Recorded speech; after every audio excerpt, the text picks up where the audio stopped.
ఎంతో ప్రేమించి ఏ తెంచి ప్రాణము నర్పించితివే.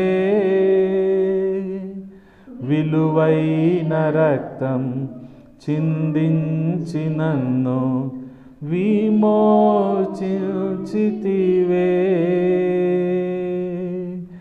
ఆరాధనా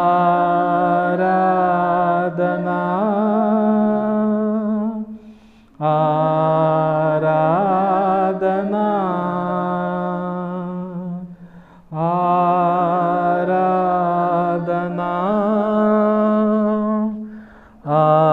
ఆరాధనా యేసు ప్రభునాకే, నా యేసు ప్రభునాకే. మహిమ నీకే ప్రభు. ఆశ్చర్యకరమైన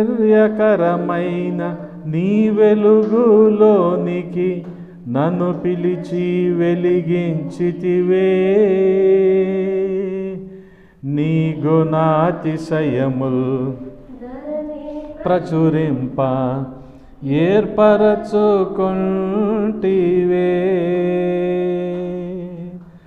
ఆశ్చర్యకరమైన నీ వెలుగులోనికి నన్ను పిలిచి వెలిగించితివే.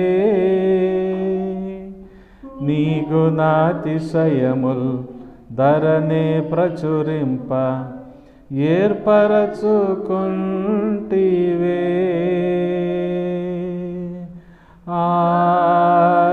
ఆరాధనా ఆరాధనా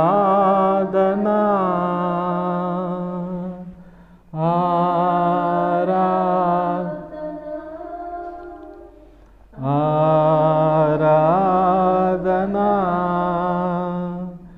యేసు ప్రభునాకే, నా యేసు ప్రభునాకే. మహిమ నీకే ప్రభు. రాజులైన యాజక సమూహముగా ఏర్పరచబడిన వంశమై, పరిశుద్ధ జనమై నీ సొత్తైన ప్రజగా నన్ను చేసితివే. రాజులైన యాజక సమూహముగా ఏర్పరచబడిన వంశమై,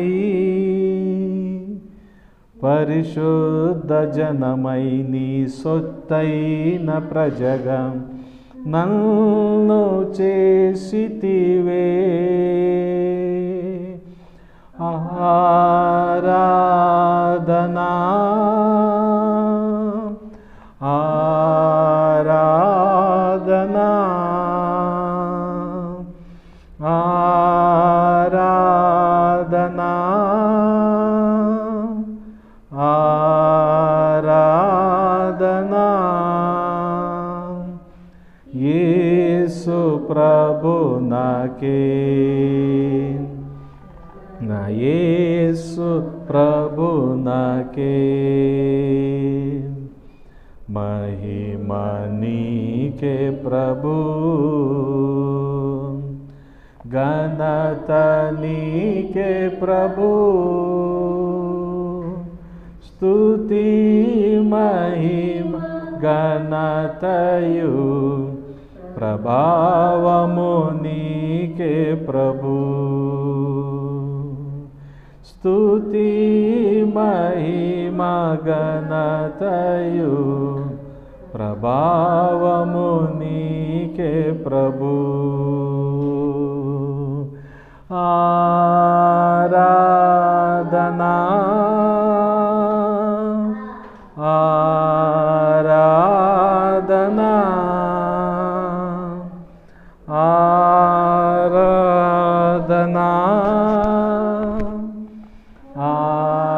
ఆరాధనా నా యేసు ప్రభునకే, నా యేసు ప్రభునకే. హల్లెలూయా. మన ప్రభువును ప్రియరక్షకుడైన యేసుక్రీస్తు శ్రేష్టమైన నామంలో నేటి సాయంకాల ఆరాధనకు కూడి వచ్చిన మీ అందరికి కూడా నా హృదయపూర్వకమైన వందనాలు తెలియజేస్తా ఉన్నాను. దేవుని మహాకృప కనికరాలను బట్టి దేవుడి రీతిగా సజీవుల సంఖ్యలో ఉంచి మరొక ప్రభు దినాన ఆయన సన్నిధిలో మనం ఉండటానికి ప్రభువు సహాయము చేశారు. హల్లెలూయా. ఈ సమయంలో ఒక మాటను ధ్యానం చేసుకుందాం.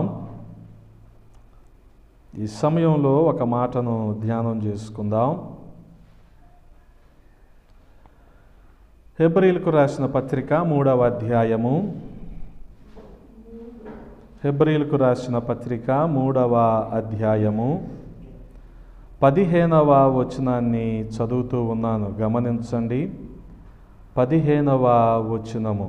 ఏలయనగా మొదట నుండి మనకు ఉన్న దృఢ విశ్వాసము అంతము మట్టుకు గట్టిగా చేపట్టిన ఎడలనే క్రీస్తులో పాలివారమై యుందుము. ప్రార్థన.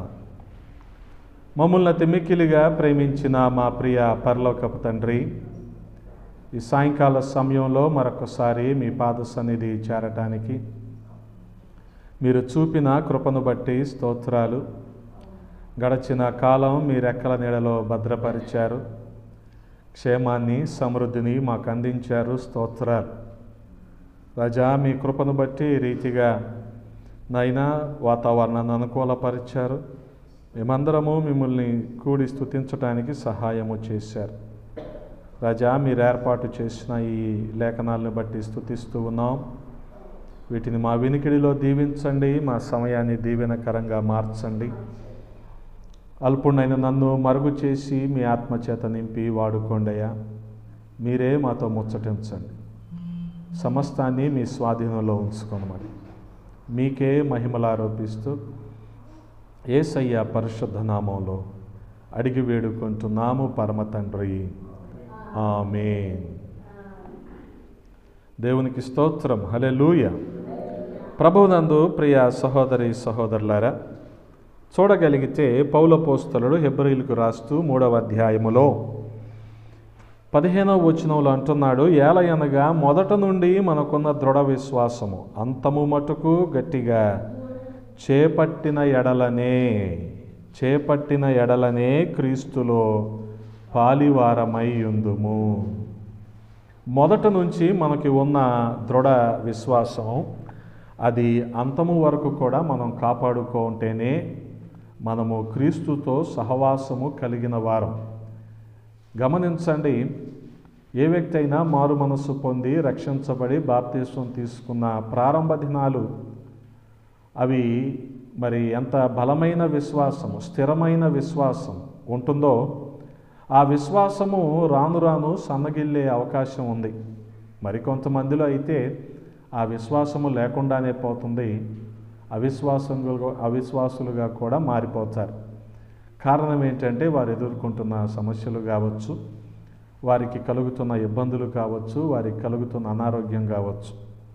కానీ ఇక్కడ పౌలపోస్తలుడు చాలా ప్రాముఖ్యంగా ఒక మాటను మనకి జ్ఞాపకం చేస్తున్నాడు. అదేంటంటే మొదట నుండి మనకు ఉన్న దృఢ విశ్వాసం ప్రారంభ దినాల్లో ఎలాగుందో అది చివరి వరకు కూడా అలాగే ఉంటే మనం ఎవరం? దేవునిలో సహవాసము కలిగిన వారు, దేవునితో సహవాసము కలిగిన వారు. గమనించాలి. అందుకనే వాస్తవానికి ఏదైనా ఒక పని లేకపోతే ఏదైనా ఒక వస్తువు మొదటిలో దాని పట్ల ఉండే జాగ్రత్త మనకి తర్వాత రోజుల్లో ఉంటుందా? కొత్తగా ఒక వాహనం కొన్నాము అనుకుందాం, కొత్తగా ఒక బండి కొంటే అసలు దాని మీద పరదా వేస్తాము, దాన్ని వర్షంలో తడపము, బురదలో దించము, ప్రతిరోజు ఏం చేస్తాము? బండిని తుడుస్తాం.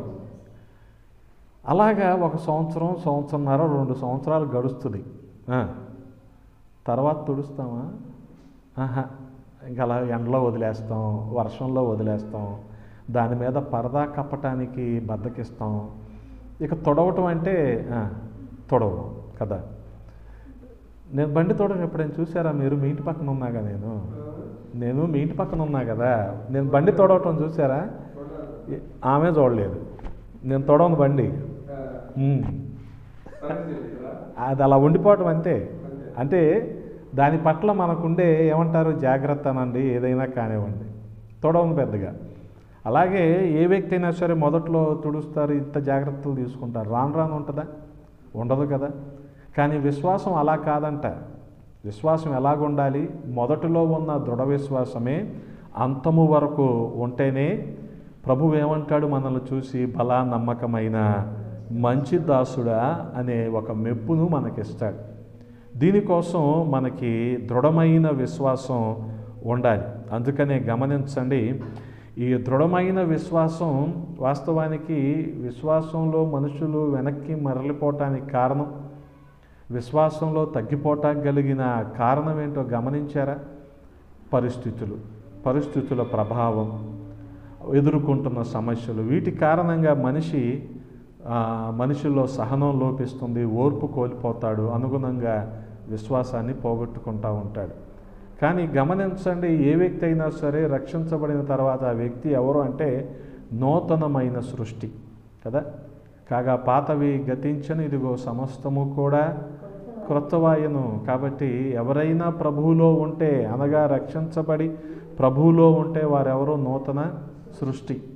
ఆ నూతన సృష్టి ఎలాగైతే ఉంటుందో, దేవుడు ఆ నూతన సృష్టి పట్ల ఎటువంటి కోరికను కలిగి ఉన్నాడో మనము కూడా అంతే జాగ్రత్తగా మన విశ్వాసాన్ని కాపాడుకున్నప్పుడు, అంతము వరకు కూడా ప్రభువుకి నమ్మకస్తులుగా ఉన్నప్పుడు దేవునితో మనం సహవాసము కలిగిన వారం అవుతాం. అందుకని విశ్వాసాన్ని బట్టి అబ్రహాము అనేక సందర్భాలలో పరిశుద్ధ గ్రంథంలో ప్రస్తావించబడ్డాడు. అబ్రహాము పేరుని విశ్వాసానికి పర్యాయపదంగా వాడుతూ వచ్చారు చాలామంది గ్రంథకర్తలు. కారణం ఏంటంటే అతని విశ్వాసము అలాంటిది. అందుకని అబ్రహాముని మనము మాదిరిగా కలిగినప్పుడు అబ్రహాములో ఉన్న ఓర్పు, అబ్రహాములో ఉన్న విశ్వాసము, అబ్రహాములో ఉన్న సహనము, ఇవన్నీ కూడా మనం అలవరుచుకుంటే ఖచ్చితంగా మనము అంతము వరకు మన విశ్వాసాన్ని కాపాడుకుంటాం.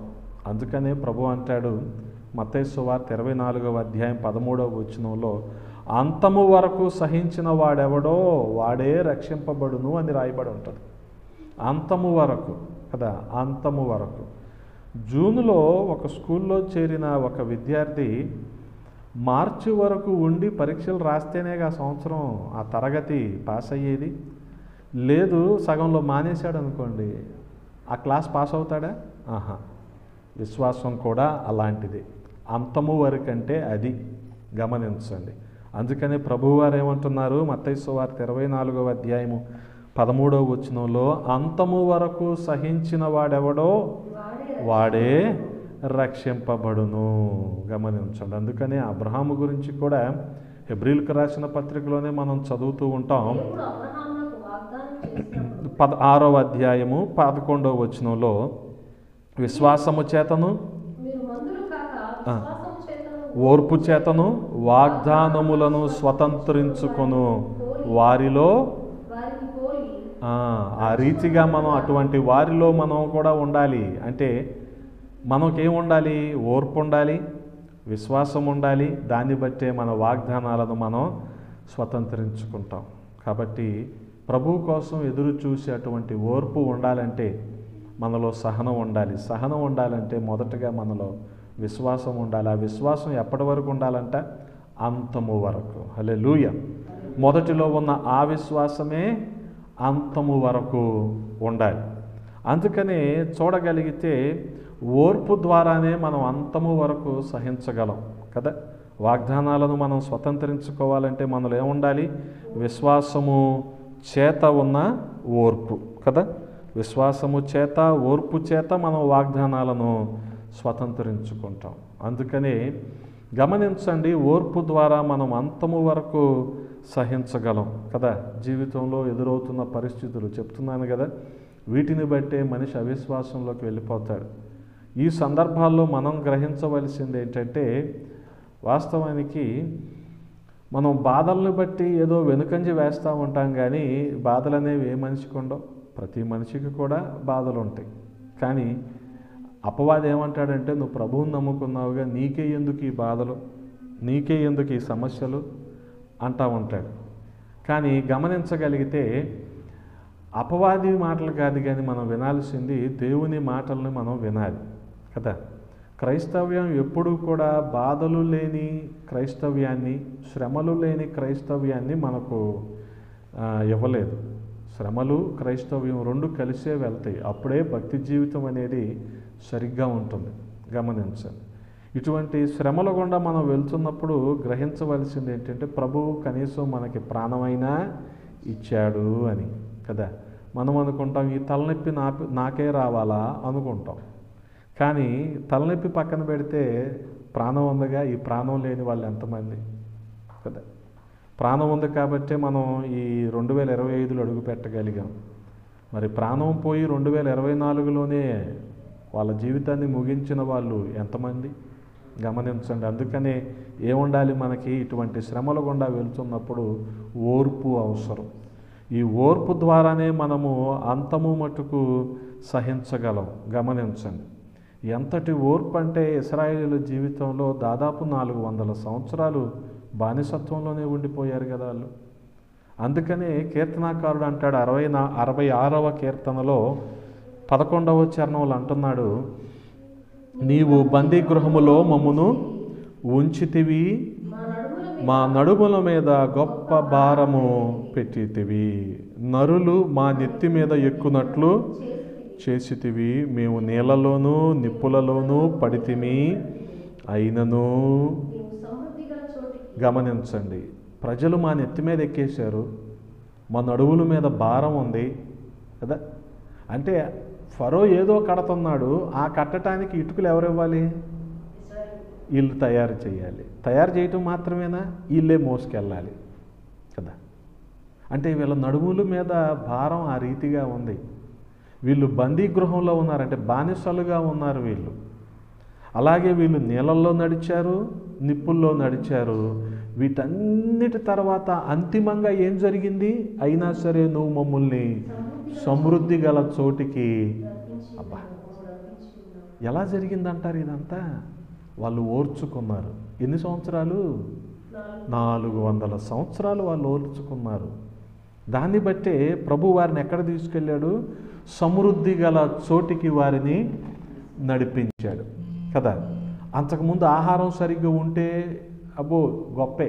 కానీ ఇప్పుడు ఏం వండవసరం లేదు, ఏం ప్రయాసపడవసరం లేదు. ఉదయాన్నే దేవదూతలు తినే మన్నా వాళ్ళ దగ్గరికి వచ్చి కురిసేది, దాన్ని వాళ్ళు తినేవారు. పూరేళ్ళు వచ్చి వాళ్ళ దగ్గర వాలిపోయాయి, వాటిని తినేవాళ్ళు. గమనించండి కదా. ఇదేగా సమృద్ధి అంటే కదా. ఇంతకు మించి మనిషికి ఏమవసరం? పోనీ వీళ్ళేమైనా సంవత్సరానికి 2 జతలు లేకపోతే 3 జతలు కొనుక్కోవాల్సిన అవసరం వచ్చిందా? వాళ్ళకి రాలేదంట. వాళ్ళు 40 సంవత్సరాలు నడుస్తూనే ఉన్నారు, వాళ్ళ చెప్పులు పాతబడలేదు, వాళ్ళ బట్టలు మాసిపోలేదంట. అబ్బా, ఏమంటారు దీన్ని? మళ్ళీ సమృద్ధే అందం. గమనించండి. అందుకని అయినను నీవు సమృద్ధి గల చోటికి మమ్మను రప్పించావు. గమనించండి ఎలాగా? వీళ్ళ ఓర్పును బట్టి ప్రభువు వారిని సమృద్ధిలోనికి నడిపించాడు. హల్లెలూయా. అందుకనే యాకోబు గ్రంథంలో కూడా రాయబడి ఉంటుంది. 1వ అధ్యాయము 2వ వచనంలో అంటున్నాడు యాకోబు, సహోదరులారా, మీ విశ్వాసమునకు కలుగు పరీక్ష ఓర్పును పుట్టించునని ఎరిగి. విశ్వాసానికి కలిగే పరీక్షలేగా మన అనారోగ్యం కావచ్చు, అప్పులు కావచ్చు, మన సమస్యలు కావచ్చు. ఇది మనలో ఏం కలిగిస్తుందంట? ఓర్పు పుట్టిస్తుందని తెలుసుకొని మీరు నానా విధములైన శోధనల్లో పడినప్పుడు అది మహానందముగా. ఏంటండి ఎంత దారుణంగా మాట్లాడుతున్నాడు యాకోబు అని మనం అనుకోవచ్చు. మనం శోధనలో పడినప్పుడు అంటే ఎలా భావించాలంట? మహానందముగా ఎంచుకొనిడి. మీరు సంపూర్ణులను అనునాంగులను ఏ విషయములోనైనను కొదువలేని వారునై ఉండునట్లు ఓర్పు తన క్రియను కొనసాగింపనీయుడి. ఆ ఓర్పు క్రియారూపకంగా ఇశ్రాయేలీయుల జీవితంలో ఎలా మారిందో చూసాం కదా. పగలు మేఘస్తంభం, రాత్రి అగ్నిస్తంభం కదా. మనమైతే ఇక్కడ రగ్గులు కప్పుకోవాలి, స్వెటర్లు వేసుకోవాలి. వాళ్ళకి దేవుడే చలిమంటలాగా ఉండటం కోసం, వెచ్చగా ఉండటం కోసం రాత్రి వాళ్ళకి ఏమిచ్చాడు? అగ్నిస్తంభం ఇచ్చాడు. పగలు నీడగా ఉండటం కోసం వాళ్ళకి మేఘస్తంభం అయ్యాడు. మరి ఏంటండి ఇది? దేవుని యొక్క సమృద్ధి. హల్లెలూయా. అందుకనే మనం ఓర్పు ద్వారా అంతము వరకు సహించగలం, విశ్వాసము ద్వారా అంతము వరకు మనము సహించగలం. అందుకని హెబ్రీలకు రాసిన పత్రికలోనే 12వ అధ్యాయంలో చూడగలిగితే మొదటి నుంచి కొన్ని వచనాలు, విశ్వాసులు సంపూర్ణ వృద్ధికి రావాలంటే అక్కడ రాయబడుతున్న ఆవరించి, అంటే 11వ అధ్యాయములో దాదాపు 35 అటు ఇటుగా 33, 34, 35 మంది విశ్వాస వీరులు మనకు కనబడతా ఉంటారు. వారందరూ కూడా గొప్ప సాక్షి సమూహం మనల్ని మేఘంలాగా ఆవరించిన కారణంగా మనము కూడా ఏం చేయాలి? ప్రతి భారమును, సులువుగా చిక్కులు పెట్టు పాపమును విడిచిపెట్టి, అది గమనించండి, విశ్వాసమునకు కర్తయు దాన్ని కొనసాగించువాడునైనా యేసు వైపు చూడాలి. గమనించండి. ఒకటి, మనకి ఓర్పు ఉండాలి. అంతము వరకు మనము దేవుని కోసం నిలబడాలంటే మనకి మొదటిగా ఓర్పు ఉండాలి. రెండవదిగా విశ్వాసం ఉండాలి. విశ్వాసం ఉండాలంటే ఎవరి వైపు చూడాలి? యేసయ్య వైపే చూడాలి. గమనించండి, ఒక చిన్న మాట. పేతురు యేసు వైపు చూసినప్పుడైతే మునగలేదు, కానీ లోకం వైపు చూసినప్పుడు అది విశ్వాసం అంటే అది. గమనించండి. మనం కూడా మాకు విశ్వాసం ఉంది అని నోటి మాటతో చెప్పటం కాదు, దేవుని వైపు చూడటమే మన విశ్వాసం, దేవుని మీద ఆధారపడటమే మన విశ్వాసం. ఇది అందుకనే విశ్వాసాన్ని బట్టే దేవుని కొరకు మనము అంతము వరకు నిలబడగలం. అంత మాత్రమే కాదు, మనము కొంత నిర్లక్ష్యాన్ని విడిచిపెట్టడం వల్ల కూడా అంతము వరకు నిలబడగలం. కొన్ని సందర్భాలలో దేవుడు అంటే మనకు కొంత నిర్లక్ష్యం ఉంటుంది. దేవుని కొరకు ప్రయాసపడాలంటే కొంత నిర్లక్ష్యం ఉంటుంది మనకి. కానీ ఆ నిర్లక్ష్యాన్ని విడిచిపెట్టుకోవటం వలన గమనించండి, మనము దేవుని కొరకు అంతము వరకు నిలబడగలం. యేసుక్రీస్తు ప్రభువారు ఒక ఉపమానం చెప్తూ ఆయన కొంతమందికి కొన్ని తలాంతులు ఇచ్చాడు. ఒక అతనికేమో 5 ఇచ్చాడు, ఇంకొక అతనికి 2 ఇచ్చాడు, ఇంకొక అతనికి 1 ఇచ్చాడు. 5 తలాంతులు తీసుకున్న వ్యక్తి వాటిని ఏం చేశాడు? ఇంకొక 5 కూడబెట్టి మొత్తం 10 చేశాడు. 2 తీసుకున్న వ్యక్తి కూడా ఇంకొక 2 కూడబెట్టి 4 చేశాడు. కానీ 1 తీసుకున్న వ్యక్తి ఉన్నాడు చూడండి, ఇతనిలో నిర్లక్ష్యం ఉంది. దీన్ని వృద్ధి చేయలా, ఏం కూడబెట్టలా. ఏం చేశాడు? దాన్ని తవ్వి జాగ్రత్తగా దాచాడు. మళ్ళీ యజమానుడు వచ్చాక తవ్వి తిరిగి ఇచ్చేస్తున్నాడు. ఇదిగో నువ్వు ఇచ్చావు, ఇదిగో నీకు ఇచ్చేస్తున్నా, ఇదే యథార్థత అనుకుంటున్నాడు అతను కదా. కానీ గమనించండి, ఆ నిర్లక్ష్యం కారణంగా అతన్ని దేవుడు అన్న మాట ఏంటంటే సోమరివైన చెడ్డదాసుడా అన్నాడు. అంటే గమనించండి, అతనిలో నిర్లక్ష్యం ఉంది. ఆ రీతిగా నిర్లక్ష్యాన్ని మనం విడిచిపెట్టుకోవటం వల్ల కూడా దేవుని కొరకు మనము అంతము వరకు నిలబడగలం. అంత మాత్రమే కాదు, యేసుక్రీస్తు ప్రభువు వారిని మాదిరిగా కలిగి ఉండటం వలన మనం అంతము వరకు సహించగలం కదా. 12వ అధ్యాయంలోనే హెబ్రీలకు రాసిన పత్రిక 12వ అధ్యాయం 3వ వచనం ఒకసారి చదువుతారా? మీరు అలసట పడకీయు, మీ ప్రాణములు విసుకకీయు ఉండునట్లు పాపాత్ములు తనకు వ్యతిరేకంగా చేసిన తిరస్కారమంతయు 12:3 ఓర్చుకున్న ఆయనను తలంచుకొనుడి. మీరు పాపంతో పోరాటంలో రక్తము కారణంతగా ఇంకా దాన్ని ఎదిరింపలేదు. అది గమనించండి, ఆయన ఏ రీతిగా పోరాడాడు గమనించండి. మీరు పాపముతో పోరాడుటలో రక్తము కారునంతగా ఇంకా దానిని ఎదిరించలేదు. కానీ యేసుక్రీస్తు ప్రభువు వారు ఎలాగా పాపాన్ని ఎదిరించాడు? ఆయన ప్రాణం పోయేంతగా పాపాన్ని ఎదిరించాడు. అందుకనే మనము ఆయనను మాదిరిగా కలిగి ఉండాలి. అంత మాత్రమే కాదు, దేవుని వాక్యాన్ని ధ్యానిస్తూ దేవుని కొరకు మనం అంతం వరకు నిలబడగలం. కీర్తనాకారుడు అంటాడు కదా, మొదటి కీర్తనలోనే దివారాత్రాలు నీ వాక్యాన్ని ధ్యానించేవాడు ధన్యుడు అంటాడు కదా.